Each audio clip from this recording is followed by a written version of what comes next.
गुणनखंड ज्ञात कीजिए। Find the factorisation of 6x² + 7x - 3। तो सबसे पहले हम इसका सोल्यूशन में लिखेंगे इस क्वेश्चन को, अर्थात इस इक्वेशन को नोट करेंगे 6x² + 7x - 3। अब रफ में हम इस क्वेश्चन को फिर से नोट करेंगे 6x² + 7x - 3। अब इसका मानक रूप, ये हमारा वर्ग समीकरण या क्वाड्रेटिक इक्वेशन है और इसे हम मानक रूप में शो करेंगे ax² + bx + c। अब हम कंपेरिजन करेंगे। सो x² जो x² है, a की वैल्यू हमें 6 मिली, x जो x है, b की वैल्यू हमें 7 मिली और c की जगह हमें -3 है, मीन्स c = -3 हमें मिल गया। अब हम a और c का मल्टीप्लाई करेंगे तो a × c = 6 × -3। अब ये माइनस वाले जो भी वैल्यू है तो हम उसे क्या करेंगे, मतलब ऋण के जो भी मान है हम उसे कोष्टक के अंदर रखेंगे।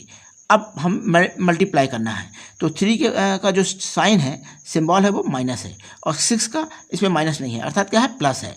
तो इसका जो रूल होता है कि plus into minus equal to minus और minus into plus equal to minus. Plus में माइनस का मल्टीप्लाई करें या माइनस में प्लस का मल्टीप्लाई करें, हमें क्या मिलता है, माइनस मिलता है। ये सिंबल हमें का जो मल्टीप्लाई रूल्स है ये हमें लर्न होना बहुत ज़रूरी है, याद होना बहुत ज़रूरी है। तो 6 × 3, तो 6 × 3 इक्वल टू 6 × 3 = 18 और इसमें क्या दिया है, माइनस, और इसका सिंबल क्या है, मीन्स साइन चिन्ह क्या है, प्लस है। तो plus into minus equal to minus, 18 मिल गया। अब -18, अब हम क्या करेंगे, 18 का फैक्टराइजेशन, अर्थात हमें गुणनखंड ज्ञात करेंगे। तो ये 2 से डिवाइड होगा। इसके पहले बताया कि यूनिट्स में यदि इवन नंबर है, सम संख्या है, तो वो 2 से डिवाइड हो जाती है। तो 2 × 9 = 18। अब ये 3 से डिवाइड हो जाएगा, 3 × 3 = 9। अब ये 3 से डिवाइड हो जाएगा तो 3 × 1 = 3। तो 18 के जो हमें फैक्टर्स मिले, क्या मिले हैं, 2 × 3 × 3 × 1। अब हम क्या करेंगे, 3 का मल्टीप्लाई करेंगे, क्योंकि अब हमें ऐसी दो संख्या चाहिए जिन्हें हम आपस में जोड़ें या घटाएं तो हमें क्या मिल जाए, +7, और उनका मल्टीप्लाई करें तो हमें -18। -18 क्यों, 6 × -3 = -18 हमें मिलना चाहिए ये। तो अब हमें दो वैल्यू मिल गई, क्या मिल गई, पहली वैल्यू 3 × 3 = 9 -2 × 1, 2 × 1 = 2। तो यदि हम इस 2 का 1 में मल्टीप्लाई करते हैं तो हमें 2 मिलता है। तो 9 - 2 = क्या हो जाएगा, 7। ठीक, और 9 में यदि हम -2 का गुणा करें, अर्थात -2 से मल्टीप्लाई करें तो हमें -18 मिल जाएगा। तो इस प्रकार हमें ऐसे दो मान मिल जाते हैं। फर्स्ट वैल्यू हमें क्या मिल जाती है, 3 × 3 = 9, पहली वैल्यू हमें क्या मिलती है, 9, और दूसरी वैल्यू क्या मिलती है, 2 × 1 = 2। इस प्रकार से ये दो मान हमें मिल जाते हैं, 9 और 2, जिन्हें हम आपस में मल्टीप्लाई करते हैं तो 18, और उन्हें आपस में सब्ट्रैक्ट करते हैं, घटाते हैं तो हमें 7 मिलता है। अब चूँकि हमें ये वैल्यू क्या है, सी की जो वैल्यू है माइनस में है, इसलिए, और 9 में से हम 2 घटा रहे हैं, 9 में से 2 क्या करते हैं, माइनस कर रहे हैं, तो 2 का जो साइन है, 2 का जो सिंबल है वो माइनस है, तो दूसरी वैल्यू क्या रहेगी, -2। तो इस, और चूँकि अब हमें क्या देखना है कि हमें, तो 9 में से 2 घटाया, 7 मिल गया, ये हमें 7, 9 - 2 = 7, और दूसरा 9 × -2 = -18, ये हमें 6 × -2 = 18 मिल गया। तो अब हम चूँकि 7 क्या है, x के फॉर्म में है, x के रूप में है, तो हम इसमें x लगा देंगे। जब इसमें x लगाएंगे तो हम 9 में भी x लगाएंगे, 2 में भी x लगाएंगे। अब हम 7x की जगह 9x - 2x यहाँ नोट कर देंगे। तो नेक्स्ट स्टेप में = 6x² + 9x - 2x - 3, ये हम नोट करेंगे। अब हम क्या करेंगे, हमें यहाँ क्या देखते हैं, 4 पार्ट्स मिल गए। 6x² फर्स्ट पार्ट, सेकंड है 9x, थर्ड है -2x, और लास्ट है फोर्थ -3। अब हम इसे दो के पेयर में डिवाइड करेंगे, मीन्स 2 पेयर में हम इसे डिवाइड कर लेंगे। तो फर्स्ट पेयर हमारा क्या है, 6x² + 9x, और सेकंड पेयर -2x - 3, ये 2 पेयर हमें मिल जाते हैं। अब हम इसमें से कॉमन निकालेंगे, कॉमन अर्थात ऐसी वैल्यू जो दोनों के पास हो। तो यहाँ 6 है, यहाँ 9 है। अब हमें ऐसी नंबर की टेबल पढ़ना है जिसमें 6 भी आ जाए और 9 भी आ जाए। वो टेबल क्या है, 3 है। 3 2 6 और 3 3 9, मतलब 3 का पहाड़ यदि हम पढ़ते हैं 3 दूनी 6 और 3 3 का 9, अर्थात 3 की टेबल में 6 भी आता है, 3 की टेबल में 6 भी है और 3 की टेबल में 9 भी है, तो हमें 3 कॉमन मिल जाएगा।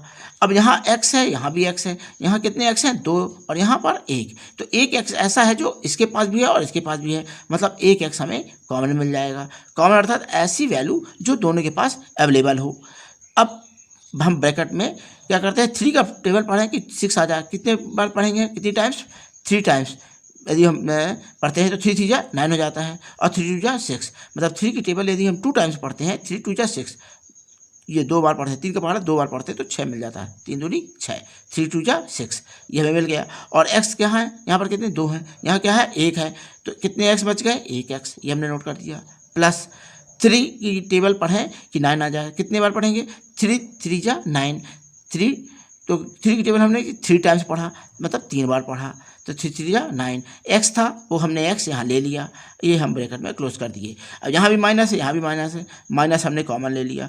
अब ऐसी वैल्यू हमें देखना है जो दोनों के पास हो, तो यहाँ 2 है बट यहाँ नहीं है, यहाँ 3 है बट यहाँ नहीं है, और यहाँ x है लेकिन यहाँ नहीं है, अर्थात लेकिन हम ये देखें कि 2 1 जा 2 और 3 1 जा 3 होता है, अर्थात 3 एकम 3 और 2 एकम 2, मतलब एक जो है 2 के पास भी है और 3 के पास भी है, तो हम क्या करेंगे, एक कॉमन ले लेंगे। तो इस प्रकार यहाँ क्या बचा, 2x प्लस, क्योंकि माइनस हमने माइनस था, माइनस कॉमन ले ली तो यहाँ प्लस आ गया। अब यहाँ पर क्या बचा, 3, ये 3 आ गया। तो इस प्रकार से हमें ये क्या मिल रहा है, 2x + 3 और 2x + 3 एक जैसे मान मिल जाते हैं। अब ये जो हमारा क्वेश्चन है ये 2 पार्ट में डिवाइड हो गया, और दोनों पार्ट में 2x + 3 और 2x + 3 कॉमन है, तो हम क्या करेंगे, 2x + 3 को हम एक बार लिख लेंगे और जो वैल्यू बच गई है वो हम नेक्स्ट ब्रैकेट में क्लोज कर देंगे। तो क्या बचा हुआ है, इसमें हमें 3x बचा हुआ है तो ये लिख लेंगे, और माइनस यहाँ पर 1 है तो -1 नोट कर लेंगे।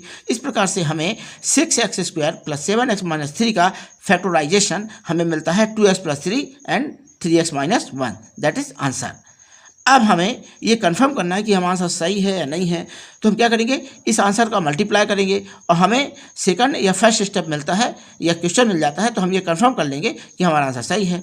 तो 2 3 6 और x × x x², तो 2 3 6 ये आ गया, x × x x²।